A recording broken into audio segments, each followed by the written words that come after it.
इस नए एक्सप्लेनर में आपका स्वागत है। आज हम एक बहुत ही दिलचस्प टॉपिक के अंदर गोता लगाने वाले हैं। क्या कभी इस बात पर गौर किया है कि पैसों के मामले में बहुत ज्यादा होशियार लोग भी कई बार बेवकूफ़ी भरे फैसले क्यों लेते हैं? सच तो ये है कि वित्तीय सफलता या फाइनेंशियल सक्सेस किसी गणित के फॉर्मूले से ज्यादा हमारे बर्ताव पर निर्भर करती है। सारा खेल असल में हमारे दिमाग के अंदर चल रहा होता है। इस हैरान करने वाले विरोधाभास को ही ले लीजिए।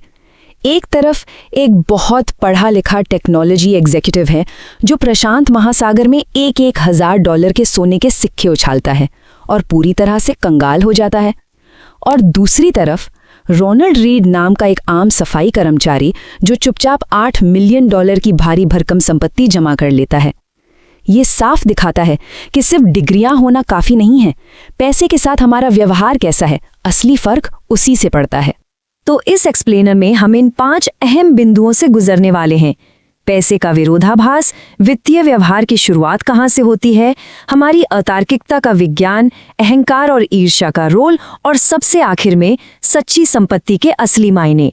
चलिए शुरू करते हैं।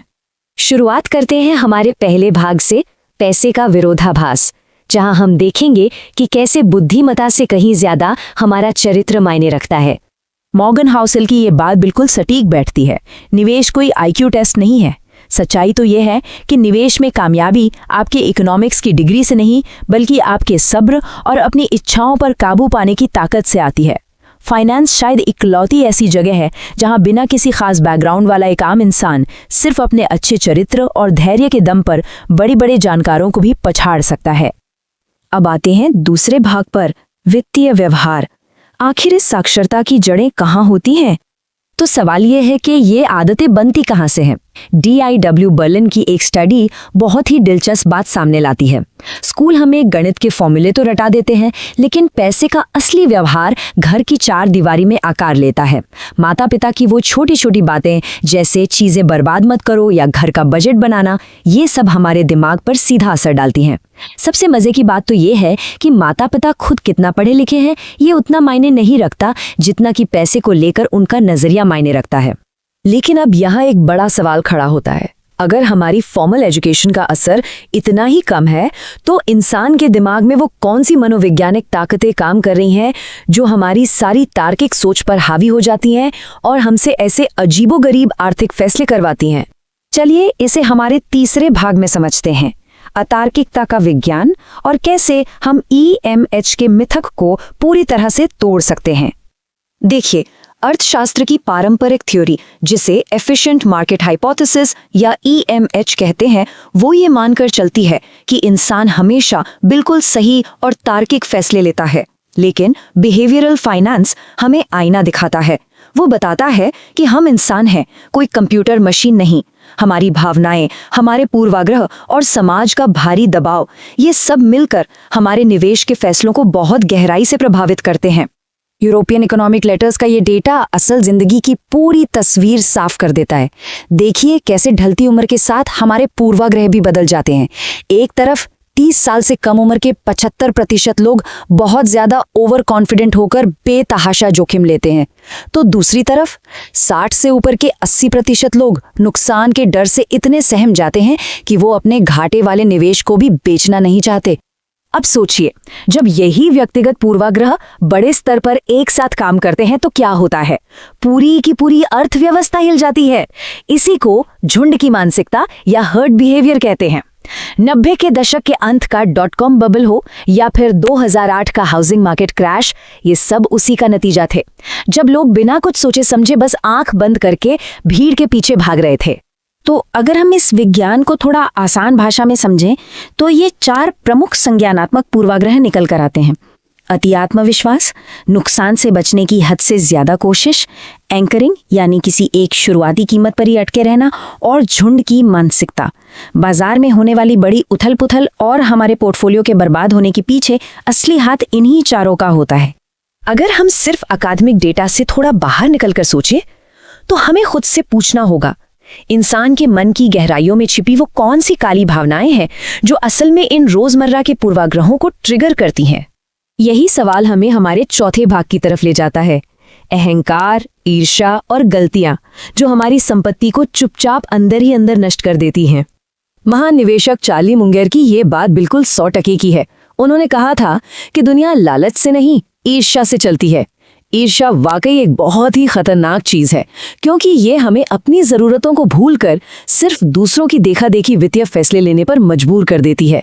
जब खर्च करने की वजह अपनी जरूरत नहीं बल्कि पड़ोसी की चमचमाती नई कार बन जाए, तो यकीन मानिए ये ईर्ष्या सारी जमा पूंजी को पलक झपकते निगल सकती है। इस बात पे गौर करना बहुत जरूरी है, अमीर बनने और अमीर बने रहने के बीच का अंतर। अमीर बनने के लिए जोखिम लेना पड़ता है, थोड़ा आशावादी होना पड़ता है, लेकिन अमीर बने रहने के लिए इसके बिल्कुल उल्टा करना होता है। इसके लिए चाहिए बहुत ज्यादा कंजूसी, विनम्रता और एक ऐसा डर जो हमेशा सतर्क रखे। जो आक्रामकता पैसा कमा कर देती है, वही आक्रामकता अगर अहंकार बन जाए तो सब कुछ डुबा भी सकती है। तो इस अहंकार से बचा कैसे जाए? मुंगेर ने इसके लिए एक बहुत ही शानदार इन्वर्जन यानी उलटने की तकनीक बताई। इसका मतलब ये है कि अमीर कैसे बनते हैं, ये सीखने के बजाय जानबूझकर इस बात की स्टडी करें कि लोग फाइनेंशियली फेल क्यों होते हैं। कुछ कड़वे सवाल पूछने की आदत डालें कि आखिर किसी खरीदारी के पीछे असली मकसद क्या है, और सबसे जरूरी बात, जानबूझकर इस सामाजिक दिखावे और स्टेटस के खेल से बाहर निकलना सीखें। अब ये सारी बातें हमें एक बहुत ही गहरे सवाल पर लाकर खड़ी कर देती हैं। अगर पैसे का असली इस्तेमाल सिर्फ दूसरों को इम्प्रेस करना या अपना स्टेटस दिखाना नहीं है, तो फिर आखिर इतनी दौलत इकट्ठी करने का फायदा ही क्या है? और यहीं से हमारा 5वां और आखिरी भाग शुरू होता है, सच्ची संपत्ति को फिर से परिभाषित करना और ये समझना कि जिंदगी का सबसे बड़ा लाभांश असल में क्या है। यह रिच यानी धनी दिखने और वेल्दी यानी सच में धनवान होने के बीच का फर्क समझना बहुत जरूरी है। रिच होना तो सबको दिखाई देता है, जैसे एक महंगी स्पोर्ट्स कार जिसकी कीमत हर दिन कम हो रही है, लेकिन एक सच्चा धनवान होना एकदम अलग है। धनवान होने का मतलब है वो संपत्ति जो किसी को दिखती नहीं, और सबसे बढ़कर ये आजादी होना कि वो महंगी कार खरीदने की कोई मजबूरी ही महसूस ना हो। जरा एक पल के लिए इस नंबर पर गौर कीजिए, $81 बिलियन। क्या आपको पता है कि वॉरेन बफे की कुल संपत्ति का ये वो हिस्सा है जो उनके 65वें जन्मदिन के बाद आया? ये अपने आप में इस बात का सबसे बड़ा सबूत है कि सफलता का असली रहस्य कोई जादुई फॉर्मूला नहीं है। ये बस समय और लगातार काम करने वाली कंपाउंडिंग की ताकत है। पैसे को बिना छेड़े शांति से बढ़ने देना ही असली जादू है। अंत में मॉर्गन हाउसल की ये बात हमेशा याद रखने लायक है। संपत्ति का सबसे बड़ा रूप कोई बहुत बड़ा महल या लग्जरी गाड़ी नहीं है, बल्कि जो मन करे, जब मन करे, जिसके साथ मन करे और जितनी देर तक मन करे उसे कर पाने की पूरी आजादी होना ही फाइनेंस की दुनिया का सबसे बड़ा डिविडेंड या लाभांश है।